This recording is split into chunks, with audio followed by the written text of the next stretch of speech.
Un destin et un parcours plus incroyables qu'un roman. Une artiste, mais surtout une femme qui vivra 10 vies en une et qui ne regrette rien. De la misère à la gloire, en passant par la douleur physique et mentale, entre drogue, sexe et passion, je vous demande un tonnerre d'applaudissements pour Edith Piaf.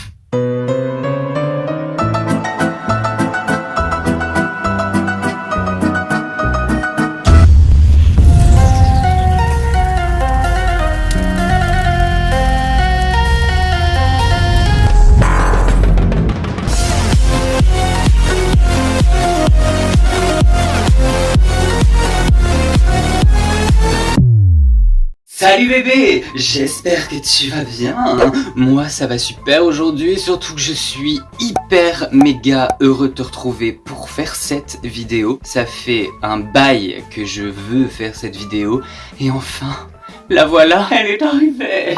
Tout d'abord, bien évidemment, avant de commencer, n'hésite pas à t'abonner si ce n'est pas encore fait en cliquant sur le bouton qui ressemble à ceci et qui est en fait en dessous de la vidéo et active la cloche des notifications pour avoir une notification à chaque nouvelle vidéo. Alors aujourd'hui, nous allons parler de la plus grande icône de tous les temps qui a foulé cette terre. Le soleil est de retour pour nous jouer un mauvais tour en la Team Rocket. Tu gâches mon éclairage. Personnellement, depuis tout petit, je suis extrêmement fan d'Edith Piaf, grâce à ma grand-mère, à qui je dédie cette vidéo d'ailleurs. J'espère que tu la regarderas, mamie. Et je me souviens encore que même au lycée, j'écoutais souvent dans mon téléphone, dans le bus et tout le tralala, des chansons d'Edith Piaf, et que mes potes étaient un peu surpris de me voir écouter des musiques de vieux. Mais tu vas voir, c'est une queen, franchement, peu importe l'âge que tu as, même si t'es ado et que tu regardes cette vidéo, écoute Edith Piaf, wesh, elle est gang à mort.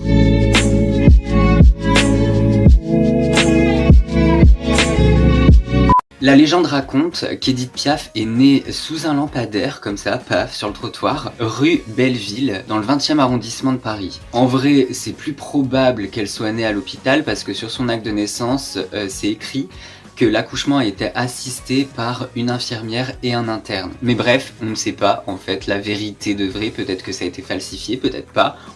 On n'en sait rien. Cela dit, elle est née le 19 décembre 1915, donc à Paris, et ses parents l'appelle Edith Gassion. Ses parents, Louis et Annetta, ont décidé de l'appeler Edith en hommage à Edith Cavell, une infirmière résistante anglaise qui a été fusillée par les Allemands en Belgique 2 mois avant la naissance d'Edith Piaf. Après Edith, ils ont un deuxième enfant, Herbert Lucien Gassion, qui naît le 31 août 1918 à Marseille. Il meurt en 1997 et pendant toute son enfance, il sera avec sa mère. Et sa mère va le trimballer à droite à gauche parce qu'elle est chanteuse, elle veut grave percer et tout. Donc elle chante un peu partout dans les cabarets, dans les rues et tout et tout.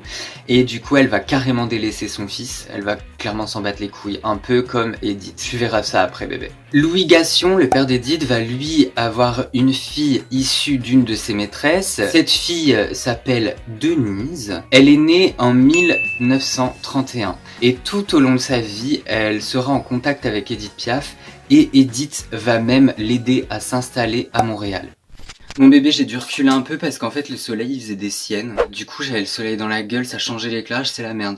Revenons sur Edith Gassion. Alors sa mère va l'élever seule pendant 3 ans parce que le père d'Edith est au front, hein, c'est la première guerre mondiale, il ne faut pas oublier. Elle en a rien à cirer d'Edith, donc elle décide de la refiler à sa propre mère. Edith va être placée chez sa grand-mère. La grand-mère maternelle d'Edith c'est une alcoolique et clairement elle ne sait pas ce que c'est l'hygiène et visiblement elle ne connaît pas l'eau non plus, hein. Je pense qu'elle fait que s'abreuver de boissons alcoolisées et donc Edith commence sa vie dans un environnement insalubre jusqu'à ce que son père revienne la chercher.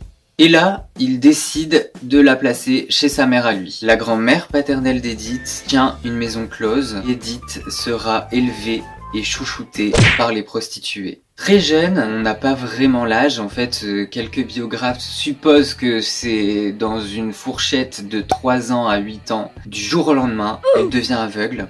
Sa grand-mère paternelle appelle un médecin et tout en mode un peu panique. Bon, petit détail aussi que j'oubliais de te préciser, sa grand-mère paternelle, elle peut pas saquer Edith en fait. Je sais pas pourquoi, elle peut pas la saquer. Moi, personnellement, je pense que c'est parce qu'en fait, les prostituées, elles étaient tellement autour d'Edith tout le temps, à la chouchoute, à la câliner, machin, qu'elles oubliaient de travailler en fait.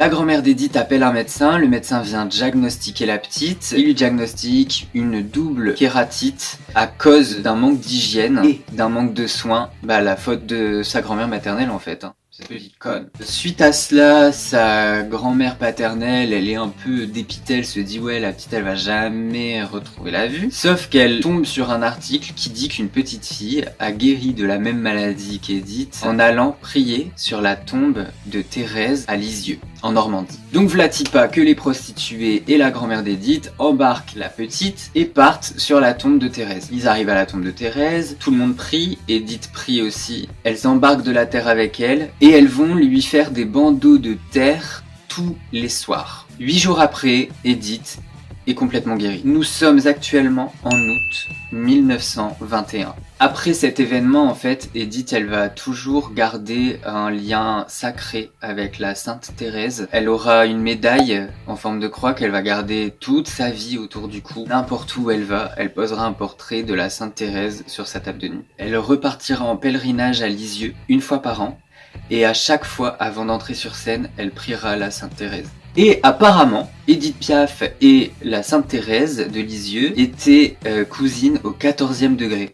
En 1922, la petite Edith Gassion a 7 ans quand son père Louis débarque à la maison close et la reprend avec lui. Et il décide de se barrer avec Edith pour vivre sa vie d'artiste parce que de base il est contorsionniste dans un cirque où ils font des petites tournées en Belgique et tout le tralala. Donc là tu te doutes bien que c'est un déchirement incroyable pour les prostituées et pour Edith qui s'était attachée de ouf à elle. Donc pendant un moment elle va vivre dans une caravane avec son père et après ils vont arrêter le cirque et son père va vouloir être artiste indépendant. Edith et son père deviendront des artistes indépendants de rue. Donc ils feront des petits spectacles et tout dans la rue pour les gens qui vont leur jeter des pièces. C'est pendant cette période qu'Edith va commencer à chanter après le numéro de son père. Dès l'âge de 9 ans, elle est déjà méga précoce vocalement. Donc son père va commencer à l'exploiter. Il va lui trouver un nom de scène qui sera Miss Edith Phénomène Vocal.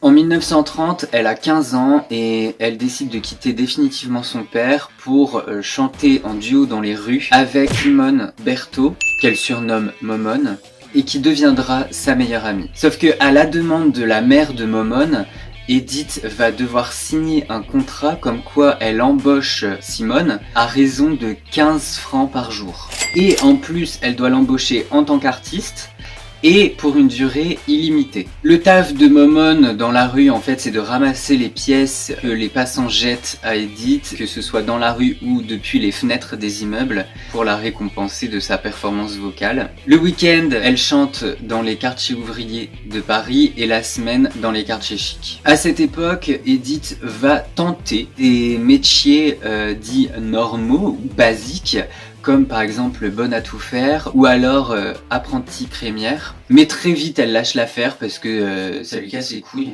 et donc elle repart dans les rues avec Momone pour chanter. De là elle va chanter dans les rues, dans les casernes et aussi dans des bars à putes. Elle va même apprendre à Momone à jouer une femme très triste, très pauvre. Donc elle va lui demander de se mettre toujours le dos voûté, la tête inclinée, un air triste et tout, pour donner pitié aux passants qui vont du coup donner plus d'argent. En 1932, il se passe un événement que très peu de gens savent. Elle rencontre son premier grand amour, Louis Dupont, qu'on surnomme Petit Louis. Et en fait, ce gars-là, c'est un garçon livreur. Et ensemble, ils vont vivre une histoire d'amour assez passionnelle. Et ils vont s'installer ensemble chez la mère de Louis et après dans un hôtel à Montmartre. Et là, Edith tombe enceinte. Le 11 février 1933, elle accouche une petite fille qu'elle appelle Marcel, mais dans la foulée, Edith est engagée au Roanne-les-Pins, rue Pigalle, où elle y chante des reprises habillée en marin, un peu en mode aguicheuse, si tu vois ce que je veux dire, coquinasse. Les hommes payent beaucoup, tu vois, consomment à fond grâce à elle. La nuit, elle chante dans les bars, la journée, elle chante dans les rues. Mais elle emmène sa fille avec elle. Et donc, elle chante avec sa fille sous le bras et avec Momone qui a l'air triste et qui ramasse les pièces, donc les passants sont encore plus touchés parce que y a un enfant qui est là. Sauf que Louis, ça lui plaît pas du tout qu'Edith aguiche les hommes dans les bars et qu'elle utilise leur bébé pour chanter dans les rues et émouvoir le passant. Donc Louis va vouloir récupérer la petite Marcel. À ce moment-là, Edith, elle en a ras le cul de Louis, donc elle le tège. Et elle reprend sa fille pour repartir chanter avec la petite et avec Momone dans les rues. Le 7 juillet 1935, sa fille Marcel meurt d'une méningite à l'hôpital. Edith, quand sa fille meurt, elle n'a pas assez d'argent pour payer l'enterrement, donc elle va se prostituer pour offrir des obsèques décentes à sa fille.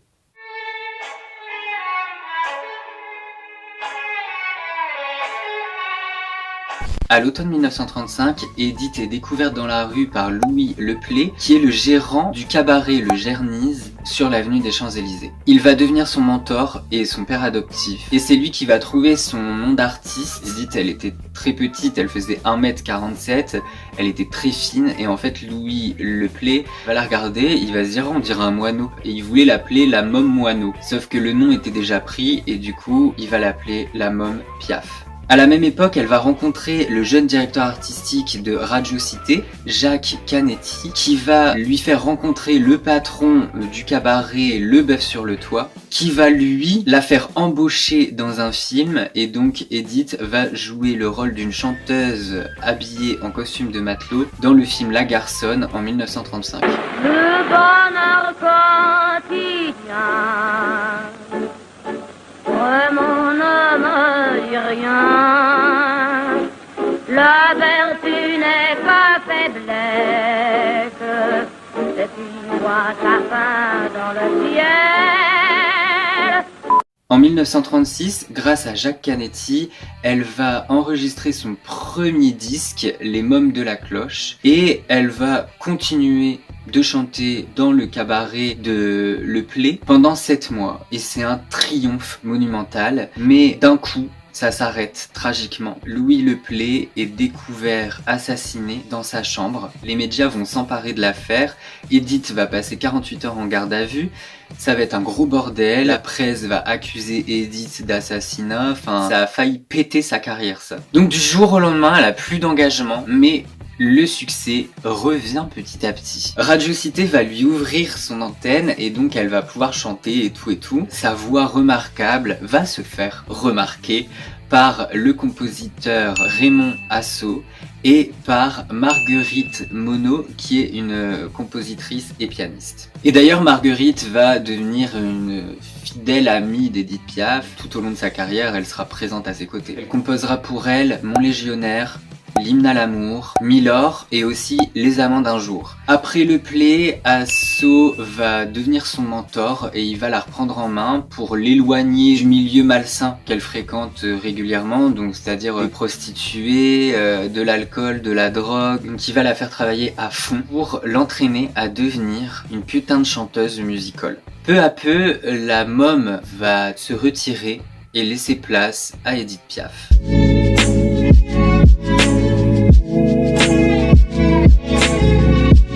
En mars 1937, Edith Piaf entame sa carrière dans le plus prestigieux musical parisien, l'ABC. Immédiatement, elle devient une immense vedette. Le public français l'adule, il la surkiffe de ouf et ses chansons passent même à la radio. En 1940, elle joue dans une pièce de théâtre qui s'appelle Le Bel Indifférent et qui a été écrite par Jean Cocteau spécialement pour elle. Et l'année d'après, elle va jouer dans le film Montmartre sur scène. Et pendant le tournage, elle va rencontrer Henri Conté qui deviendra son parolier fétiche. Alors pendant la guerre, la France est occupée par les Allemands et Édith Piaf va vivre dans une maison close, souvenir d'enfance, et elle va y occuper tout le 3e étage. Donc elle va côtoyer les Allemands qui feront des allers-retours et pas que dans les prostituées. Ils feront des allers-retours dans la maison close, ils viendront, repartiront, et donc elle va les côtoyer, et au fur et à mesure, elle va s'habituer à eux. Et un soir de 1942, elle va chanter à l'ABC devant une salle remplie, et il y a plusieurs rangées de soldats allemands qui sont là pour la regarder chanter. Elle va interpréter une chanson qu'elle a écrite et qui s'appelle « Où sont-ils tous mes copains ?» C'est un peu punchline, tu vas voir. Je te lis pas tout, hein, mais en gros... Où sont-ils, tous mes copains, qui sont partis un matin faire la guerre? Où sont-ils, tous ces petits gars, qui chantaient « On en reviendra, faut pas s'en faire ». Comme les gars de Ménilmontant, il a répondu présent. Lui aussi avait 20 ans, il est parti en chantant « Où est-il, mon petit copain, qui est parti un matin faire la guerre ?»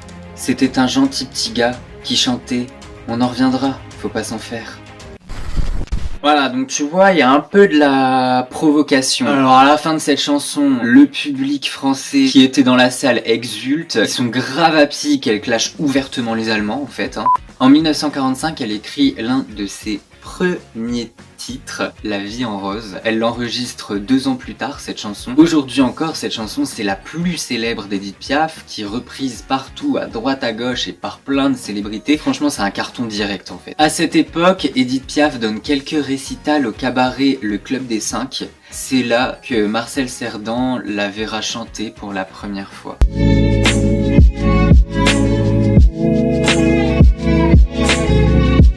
En 1947, elle est en tournée triomphale à New York. Franchement, c'est un carton encore une fois. Elle chope aussi les techniques de scène américaine. À ce moment-là, le célèbre boxeur Marcel Cerdan est aussi aux États-Unis et donc il va l'inviter en mode date à bouffer au resto à 2 quoi. Elle sait, Edith, que Marcel est marié et qu'il a 3 gosses, mais franchement, bat les couilles. Va commencer entre eux une putain d'histoire d'amour. En 1948, Marcel Cerdan devient champion du monde de boxe en poids moyen. Et l'année d'après, Edith et Marcel vont acheter une maison ensemble. Edith, elle est méga heureuse parce que c'est sa toute première maison. Ils l'ont acheté une pacotille, quoi, 19 millions de francs à l'époque. Et donc elle va s'y installer avec Momone, sa meilleure amie depuis toujours. Et c'est là-bas qu'elle va écrire l'hymne à l'amour. Mais peu de temps après, elle coupe les ponts avec Momone pour l'amour de Marcel.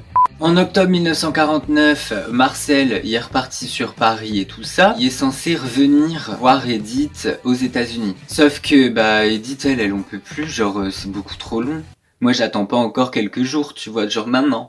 Et du coup, elle l'appelle et tout, ils ont un coup de téléphone ensemble, machin, blablabli, blablabla. Elle lui dit, tu me manques de ouf, prends pas le bateau, pour revenir c'est trop long, moi, si t'es pas là demain, je vais crever sans toi. Et donc, il va prendre l'avion pour elle. C'est grâce à la bonté d'un couple qui ont décidé de laisser leur place à Marcel Cerdan qu'il a pu prendre l'avion pour enfin retrouver sa belle et tendre Édith Piaf. Le 28 octobre, Marcel prend l'avion, l'avion décolle. Peu de temps après le décollage, l'avion s'écrase et Marcel meurt à l'âge de 33 ans. Le lendemain, Édith Piaf chante l'hymne à l'amour et s'effondre sur scène. Il faut que tu sois courageuse, Edith. L'avion s'est écrasé.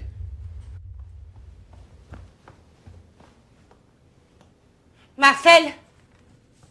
Marcel! Marcel!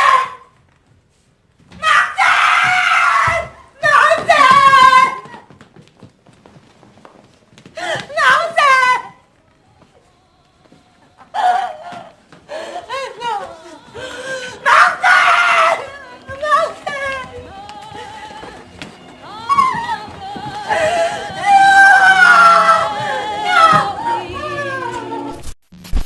En hommage à Marcel Cerdan, elle va sortir la chanson Mon Dieu. Suite au décès de l'homme de sa vie, elle va installer ses 3 enfants et sa femme, Marinette, dans son hôtel particulier.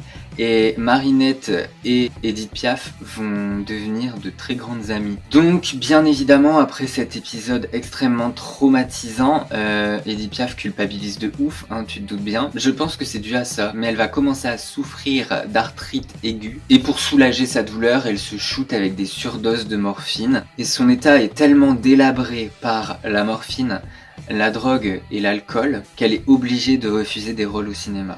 En 1951, le jeune auteur-compositeur Charles Aznavour devient son homme à tout faire. Il devient son secrétaire, chauffeur et confident. Et il va aussi lui écrire des chansons de ouf comme Plus bleu que tes yeux ou encore Jezebel.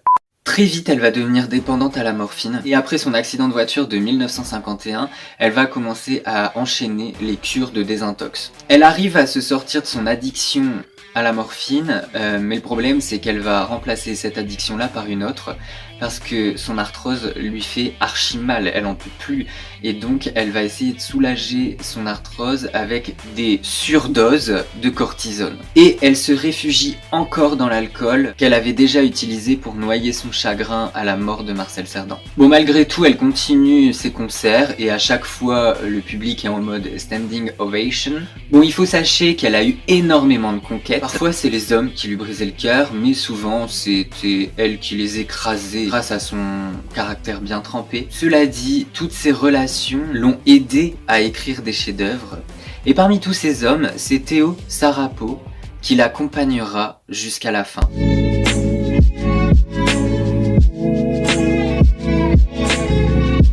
Allez hop, on va faire un bond dans le temps dans lequel en fait elle va chanter beaucoup aux États-Unis et où elle va devenir une immense vedette de musical, elle va être surkiffée aux States, et donc on arrive en 1961. À cette date, Bruno Cocatrix, qui est le propriétaire de l'Olympia, va demander à Edith Piaf de faire plusieurs concerts à l'Olympia parce que l'Olympia est en faillite. Donc Edith Piaf va aller dans cette salle de spectacle pour faire des concerts. C'est là-bas où elle va chanter pour la première fois « Non, je ne regrette rien », la chanson qui lui colle parfaitement à la peau. Grâce à tout ça, eh ben, elle va sauver l'Olympia de la faillite. Bravo Edith. Bon, à ce moment-là, elle a énormément de mal à tenir debout à cause de l'arthrose, de toutes ses douleurs et tout ça. La seule chose qui la soulage, bah, c'est les médocs, donc les médecins, la blinde de cachetons, qui la dégrade encore plus. Le 9 octobre 1962, elle a 46 ans et elle épouse Théo Sarapo qui lui a 26 ans et qu'elle a rencontré l'année d'avant.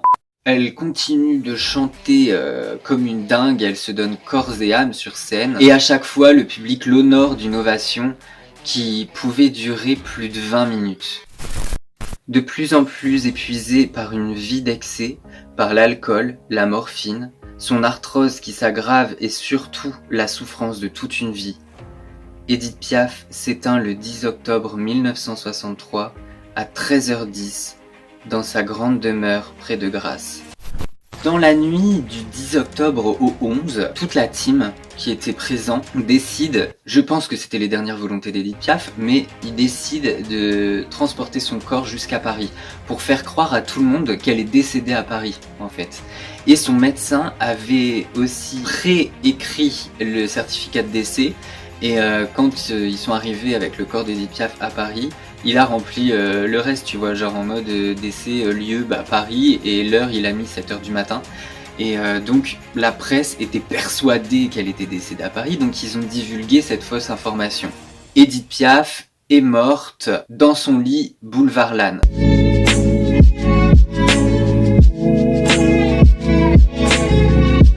Avant de passer à cette dernière partie de vidéo, bébé, j'aimerais que tu te souviennes là du début de la vidéo. Comment Edith Piaf a commencé, la misère, la rue, tout ça. Donc Edith Piaf est décédée et Théo Sarapo décide d'autoriser la presse et la foule qui est agglutinée devant l'immeuble à venir par petits groupes pour se recueillir sur le cercueil d'Edith Piaf. Dehors, il y a des gerbes de fleurs et des bouquets de fleurs qui sont empilés sur le trottoir. Pendant 2 jours, des proches et des anonymes vont se succéder comme ça non-stop pour venir se recueillir autour de son cercueil, et majoritairement ce sera des femmes. Elle aura après ça des obsèques quasi nationales organisées par le préfet de la Seine. Il a décidé de bloquer la circulation parisienne toute la journée du 14 octobre pour le cortège, pour le convoi. Donc le convoi part du boulevard Lannes et arrive au Père-Lachaise. Il est suivi par plusieurs limousines, par quelques bus remplis de fleurs. Mais par contre, le Vatican ne veut pas en fait lui faire de cérémonie religieuse parce qu'ils vont dire qu'elle a vécu dans le péché et que c'était une idole du bonheur préfabriqué. Par contre, il y a un prêtre qui va accepter de lui faire une bénédiction, mais juste à titre personnel, juste parce qu'il l'a kiffé de ouf en fait. Mais le plus ouf, c'est que la Légion étrangère accueille le cortège avec drapeau tricolore levé et garde à vous. Arrivé au cimetière, il y a plus de 40 000 personnes qui débarquent. Là, c'est un gros bordel. Le barrage de flics est emporté par la foule. Les fleurs sont écrasées. Il y a des gens qui montent dans les arbres, sur les mausolées. Bruno Cocatrix, il est poussé et il tombe dans une fosse. Donc, elle sera enterrée au Père-Lachaise, aux côtés de son père, de sa fille Marcelle et aussi de son mari, Théo Sarapo, qui mourra à l'âge de 34 ans d'un accident de voiture. Aujourd'hui, Édith Piaf a énormément de rues, de places et de monuments à son nom. Beaucoup d'artistes la citent et reprennent ses chansons, comme par exemple Johnny Hallyday, Rammstein, Mireille Mathieu, Madonna ou encore Lady Gaga. Lady Gaga qui d'ailleurs, pour la petite anecdote, est extrêmement fan d'Édith Piaf. Elle a acheté des rognures d'ongles. En 2012, Édith Piaf est l'effigie aussi d'une pièce de 10 € en argent pour l'Euro des régions. Et la pièce à l'effigie d'Édith Piaf représente Paris. Et aussi un astéroïde et un cratère sur Vénus portent son nom. J'avais envie de clôturer cette vidéo en te disant les derniers mots d'Édith Piaf. Chaque putain de chose qu'on fait dans cette vie, on doit le payer. Voilà bébé, cette vidéo est terminée, j'espère qu'elle t'aura plu. Si c'est le cas, lâche ton meilleur like. Continuons d'écouter Édith Piaf et de la vénérer. Sur ce, si tu n'es pas encore abonné bébé, n'hésite pas à le faire en cliquant juste ici. Et là, tu trouveras ma dernière vidéo. Moi je te fais d'énormes bisous, je t'aime et à très bientôt sur la chaîne de la Grande Roue. Ciao.